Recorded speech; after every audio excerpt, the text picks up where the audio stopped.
For years, we've relied on polygraphs and sweaty palms to catch liars. But what if I told you there's a more reliable way? It's time to ditch the old methods and embrace the science of communication. We can unmask lies by analyzing the words people use. That's right, folks, our language betrays us. Physiological responses, like changes in heart rate or sweating, are unreliable. Why? Because they can be triggered by stress, anxiety, or even excitement. A truthful person might appear deceptive just because they're nervous. That's why we need a more accurate approach. Linguistic analysis offers a window into the subconscious mind. It allows us to detect subtle cues that reveal deception. We're talking about patterns in language that liars can't control. These patterns emerge because fabricating a story is hard work. It takes a lot of cognitive effort to maintain a lie. Here's a truth bomb for you. 95% of our cognitive functions happen beneath the surface. That includes how we communicate. When we lie, our subconscious mind leaks clues into our language. It's like trying to hold a beach ball underwater. You can try to keep it submerged, but it keeps popping up in unexpected places. This principle is crucial for understanding why linguistic analysis is so effective. Liars can rehearse their words, but they can't control the subtle cues that betray their deception. These cues are rooted in how our brains process information. Creating a lie is different from recalling a real memory.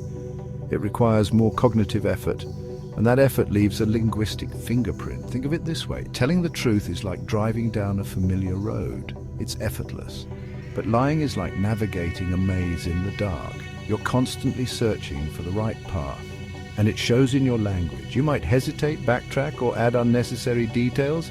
These linguistic missteps are the telltale signs of deception. So, what are these linguistic red flags? Let's break down 4 common patterns of deception. First, less self-reference. Liars often distance themselves from their stories. They use fewer first-person pronouns like I or me. Instead, they might use third-person pronouns or passive voice. For example, instead of saying I didn't steal the money, a liar might say the money went missing. Second, negative language. Guilt and anxiety can manifest as negative language. Liars might use more negative words like no, not, or never. They might also use more negative emotion words like hate, stupid, or terrible. Third, simplified explanations. Constructing a believable lie is cognitively demanding. To reduce the workload, liars often simplify their explanations. They might use shorter sentences, fewer details, and avoid giving specific information. Fourth, overly long and convoluted statements. Sometimes liars go in the opposite direction. They overcompensate by providing too much information. Their sentences become long and rambling, filled with unnecessary details and qualifications. This is a tactic to sound more convincing, but it often backfires.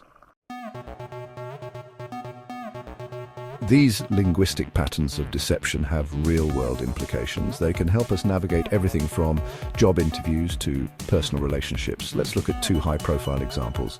Case study 1, Lance Armstrong.